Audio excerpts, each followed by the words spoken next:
வணக்கம், நான் தான் Shabdina. Welcome back to Shabdina's kitchen. இன்னி நம்ம கிச்சனில் பார்க்க போது மசாலா வெஜ் ரைஸ். அதாவது நம்ம வீட்டில் வெங்காயம் தக்காளிலாம் யூஸ் பண்ணி மசாலா ரெடி பண்ணோம்ல, இந்த மசாலா எப்படி எந்த அளவுக்கு கரெக்டாக யூஸ் பண்ணணும், பர்டிகுலராக இந்த வெங்காயம் தக்காளி எந்த அளவுக்கு யூஸ் பண்ணணும்னு சொல்லிட்டு செய்முறையில் கொடுத்துருக்கேன். இதில் வந்து கேரட், பீன்ஸு, அதுக்கப்புறம் பச்சை பட்டாணி, உருளைக்கிழங்கு போட்டிருக்கேன். உங்களுக்கு பிடிச்சா வேறு என்ன வெஜிடபிள்ஸ்னால் ஆட் பண்ணிக்கலாம். பர்டிகுலராக மஷ்ரூம் நிறைய பேருக்கு பிடிக்கும், வேணுன்னா நீங்கள் இதில் ஆட் பண்ணி நீங்கள் மிக்ஸ் பண்ணிக்கலாம். இந்த மசாலா ரைஸை எப்படி பண்ணுறது பார்க்க போகிறோம்.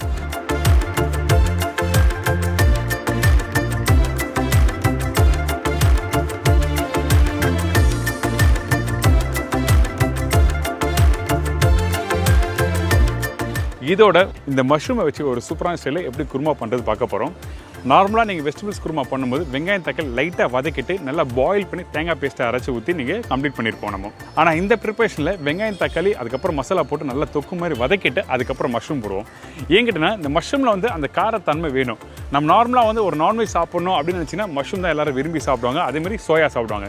சோயாக்கும் இந்த மெத்தடில் நீங்கள் ட்ரை பண்ணி பார்க்கலாம், ரொம்ப நல்லாயிருக்கும். ஸோ அதனால் நம்ம என்ன பண்ணுறோன்னா இந்த வெங்காயம் தக்காளி நல்லா வதக்கிட்டு அந்த மசாலா தொக்கு மாதிரி வந்த பிறகு தான் அரைச்சி வச்சிருக்க இந்த தேங்காய் பேஸ்ட்டு முந்திரி பேஸ்ட்டு இதில் போட்டு ஃபினிஷ் பண்ணியிருக்கோம். ஸோ இன்றைக்கி இந்த டிஷ் எப்படி பண்ணுறது பார்ப்போம். அதுக்குமே தேவையான பொருட்கள் எல்லாம் பார்த்தலாமா.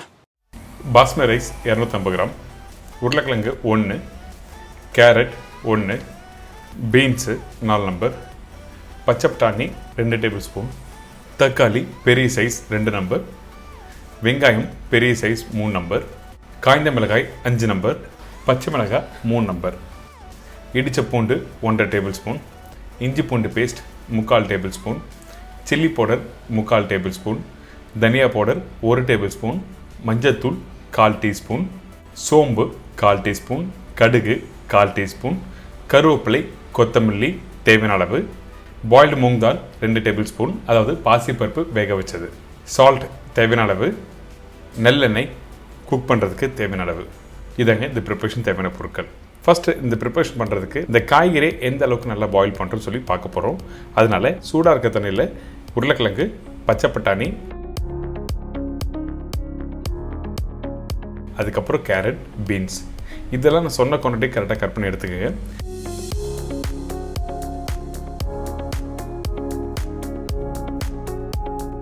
இப்போது உப்பு, மஞ்சத்தூள் போட்ட பிறகு நல்லா மிக்ஸ் பண்ணுங்கள். இதுக்கு பிறகு பச்சை மிளகாய். இந்த பச்சை மிளகாய் எதுக்காக நான் யூஸ் பண்ணேன்னா, இந்த தண்ணியில் கொதிக்கும் போது அந்த காரத்தன்மை உப்பு இதில் ஆட் பண்ணுறோம்ல, அது கரெக்டான சீசன் கிடைக்கும். அதனால தான் வந்து பச்சை மிளகாய் போட்டிருக்கேன். இந்த உருளைக்கிழங்கு கையில் எடுத்திங்கன்னா 85% அளவுக்கு பாயில் ஆகணும். அப்போ தான் உங்களுக்கு மசாலாவோட போட்டு மிக்ஸ் பண்ணி ப்ரிப்பரேஷன் கம்ப்ளீட் பண்ணும்போது நல்லாயிருக்கும். வேக வச்ச காய்கறியை தனியாக எடுத்து வச்சிடலாம்.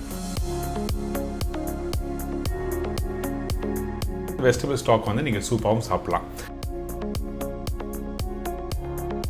அடுத்தது இந்த மண்சட்டியில் கொஞ்சம் எண்ணெய் போட்டிருக்கேன்.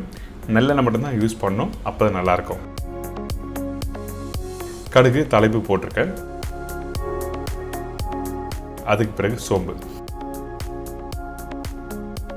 இந்த ரெண்டுமே நல்லா பொரிஞ்சு வந்த பிறகு இடித்து வச்சுருக்க பூண்டு வித் ஸ்கின்னோட போட்டிருக்கேன்.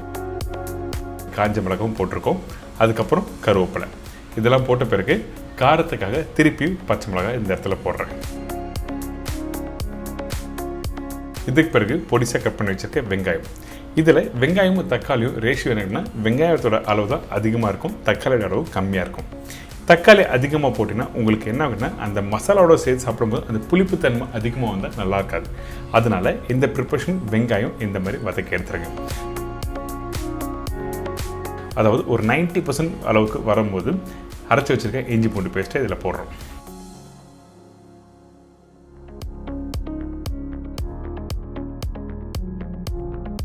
இதுக்கு பிறகு தக்காளி. இந்த தக்காளி நல்லா பழமாக இருக்க தக்காளி போடுங்க, அப்போ தான் உங்களுக்கு கரெக்டான ஹீல்டு கொடுக்கும். அதாவது இந்த மசாலா அளவு அதிகமாக கொடுக்குன்னு சொல்கிறேன். அதுக்கு பிறகு மஞ்சத்தூள், உப்பு, மிளகாய் பவுடர், தனியா பவுடர். அந்த வெங்காயம் தக்காளியோட போட்டு நல்லா குக் பண்ணுங்க ஒரு 2 நிமிஷம்.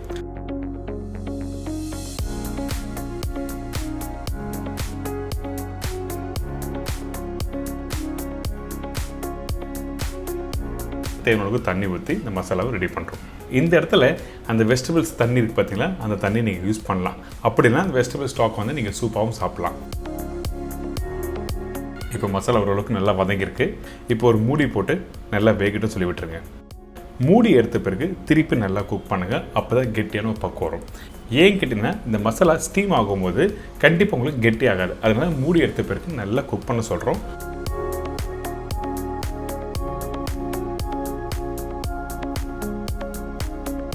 அதுக்கு பிறகு வேக வச்ச வெஜிடபிள்ஸில் போட்டிருக்கோம்.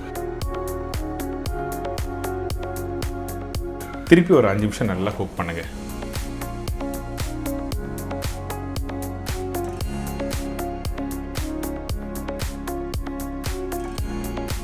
இதுக்கு பிறகு பாயில் பண்ண இந்த பாசிப்பருப்பு.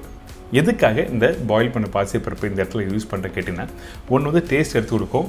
அப்படி இல்லைன்னா நீங்கள் ஸ்பைஸியாக கொஞ்சம் காரமாக பண்ணிட்டீங்கன்னா அந்த இடத்துல இந்த பாசிப்பருப்பை யூஸ் பண்ணும்போது உங்களுக்கு அந்த காரத்தோட அளவு கண்ட்ரோல் பண்ணோம். அதனால தான் பாசிப்பருப்பு யூஸ் பண்ணுறோம். ஆனால் நான் சொன்ன குவான்டிட்டிக்கு கண்டிப்பாக நீங்கள் இந்த பாசிப்பருப்பு போட்டுருங்க. பருப்பு போட்ட பிறகு திருப்பி நல்லா குக் பண்ணுங்கள். அதுக்கப்புறம் மசாலா எடுத்திங்கன்னா நல்லா கெட்டியாக வந்திருக்கும். இந்த கெட்டியாக வந்த மசாலாவை அப்படியே கொஞ்சம் எடுத்து இன்னொரு பவுலில் மாற்றி வச்சுருங்க. நம்ம பாயில் பண்ணி வச்சுருக்க அந்த ரைஸை லேயர் பை லேயராக நம்ம போட்டு தம் பண்ண போகிறோம்.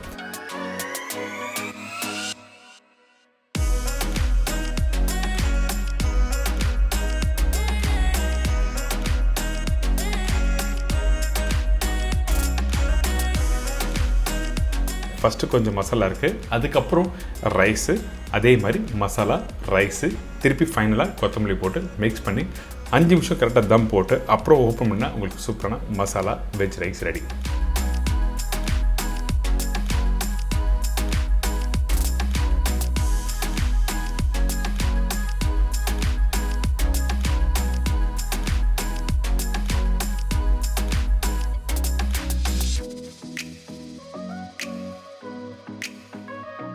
பார்த்தீங்களா, இப்போ ரெடி ஆகிடுச்சு. நீங்கள் ப்ராப்பராக 20 நிமிஷம் 30 நிமிஷம் தம்லாம் போட வேண்டியதுலாம் இல்லை. அந்த மசாலா அந்த ரைஸோடு சேரணும். ஒன்றோட ஒன்று சேர்ந்தால் தான் நல்லாயிருக்கும் சாப்பிட்றதுக்கு. அதனால தான் 5 நிமிஷம் தம் பண்ண சொன்னேன். இப்போ நல்லா மிக்ஸ் பண்ணிவிட்டு அப்படியே எடுத்து சர்வ் பண்ணால் அருமையாக இருக்கும்.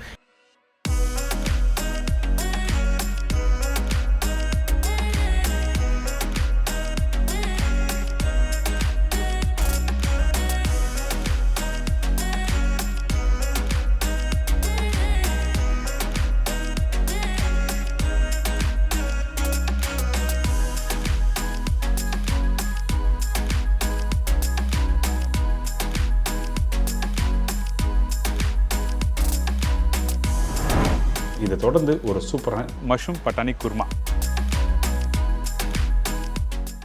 மஷ்ரூம் 2 பாக்கெட், பச்சை பட்டாணி 1 கப்பு, வெங்காயம் 2 நம்பர், தக்காளி 2 நம்பர், பச்சை மிளகாய் 3லேருந்து 4 நம்பர், இஞ்சி பூண்டு பேஸ்ட் 3/4 டேபிள் ஸ்பூன், சோம்பு 1/2 டீஸ்பூன், மஞ்சத்தூள் சிறிதளவு, சில்லி பவுடர் 1/2 டேபிள் ஸ்பூன், தனியா பவுடர் 3/4 டேபிள் ஸ்பூன், முந்திரி பருப்பு 15 நம்பர், தேங்காய் 1/2 மூடி, பிளாக் பெப்பர் பவுடர் 1/4 டீஸ்பூன், உப்பு தேவைக்கேற்ற, கருவேப்பிலை தேவையான அளவு, கொத்தமல்லி தேவையான அளவு, நல்லெண்ணெய் சமைக்கிறதுக்கு தேவையான அளவு. இதாங்க இந்த ப்ரிப்பரேஷன் தேவையான பொருட்கள். ஃபஸ்ட்டு நம்ம என்ன பண்ணுறோன்னா, மண்சட்டியில் சமைக்கிறதுக்கு தேவையான அளவுக்கு எண்ணெய் ஊற்றிருக்கோம்.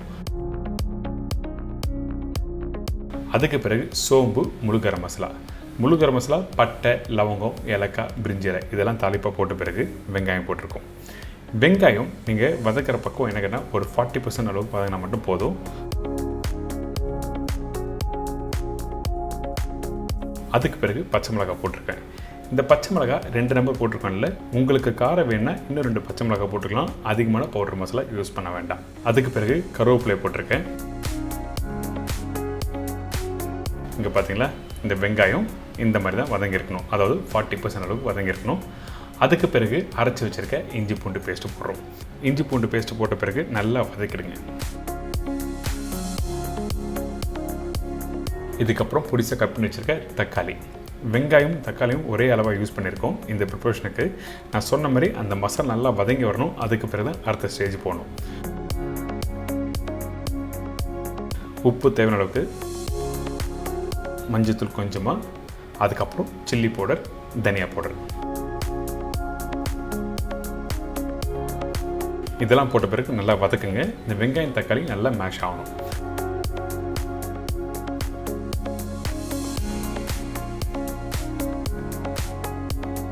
அதுக்கு பிறகு அரைச்சி வச்சுருக்க முந்திரி பேஸ்ட்டு. அந்த மசாலா நல்லா குக் பண்ணாமல் முந்திரி பேஸ்ட்டு போடக்கூடாது, சரிங்களா? இதுக்கு பிறகு தேங்காய் பேஸ்ட் போட்டிருக்கேன். தேங்காய் ஒரு மீடியமான சைஸில் பாதி மூடி நல்லா திருவி பேஸ்ட் அரைச்சி ஊற்றுங்க. இப்போ இந்த பேஸ்ட்டும் போட்ட பிறகு இதை நல்லா குக் பண்ணணும். ஃபஸ்ட் நம்ம எடுத்த உடனே தண்ணி ஊற்ற வேண்டாம். ஃபஸ்ட்டு இந்த மசாலாவோட நல்லா குக் பண்ண ஆரம்பிங்க. குக் பண்ணி வர டைமில் தேவையான அளவுக்கு தண்ணி ஊற்றுறோம், அதிகமான தண்ணி வேண்டாம். அதாவது அந்த தேங்காய் முந்திரி பருப்பு பச்சை வாசனை போகிற அளவுக்கு நல்லா குக் பண்ணுறதுக்கு தண்ணி ஊற்றிருக்கோம்.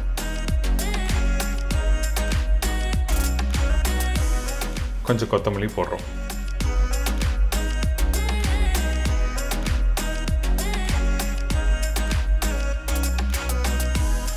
இப்போ இந்த கிரேவியில் எல்லாமே போட்டாச்சு. அதனால் இப்போ நம்ம குக் பண்ணணும். அதுக்கு ஒரு மூடி போட்டு ஃபஸ்ட்டு நல்லா குக் பண்ணுங்கள். இந்த மூடி ஓப்பன் பண்ணி முடிச்ச பிறகு பார்த்தீங்கன்னா இந்த ஆயில் மேலே வர ஆரம்பிக்கும். அப்படின்னா இந்த கிரேவி ஆல்மோஸ்ட் ரெடி ஆகிடுச்சுன்னு அர்த்தம்.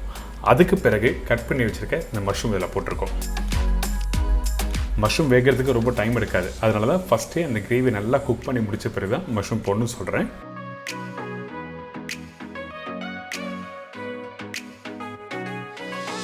இதுக்கு பிறகு வேக வச்ச பச்சை பட்டாணி. இந்த இடத்துல ட்ரை கிரீன் பீஸ் இருந்தாலும் நீங்கள் யூஸ் பண்ணிக்கலாம். அதாவது பாயில் பண்ணி இதில் யூஸ் பண்ணணும்னு சொல்கிறேன். இப்போ நம்ம என்ன பண்ணுறோம், இந்த கிரேவியோட இந்த மஷ்ரூம் நல்லா குக் பண்ணுங்கள். குக் பண்ணி ரெடி ஆகிறதுக்கு குறைஞ்சபட்சம் ஒரு 5லேருந்து 10 நிமிஷம் ஆகும். அதுக்கு பிறகு ஃபைனலாக கொத்தமல்லி போட்டிருக்கேன். நார்மலாக பார்த்தீங்கன்னா குருமாவில் வந்து மிளகுத்தூள் போட மாட்டாங்க. ஆனால் இந்த ப்ரிப்பரேஷன் கொஞ்சமாக மிளகுத்தூள் போடுங்க. அதுக்கு பிறகு நல்லெண்ணெய் கொஞ்சம் லைட்டாக மிக்ஸ் பண்ணிவிட்டு அதுக்கப்புறம் எடுத்து சர்வ் பண்ணி பாருங்களேன். அந்தளவுக்கு சூப்பராக இருக்கும் இந்த மஷ்ரூம் பட்டாணி குருமா.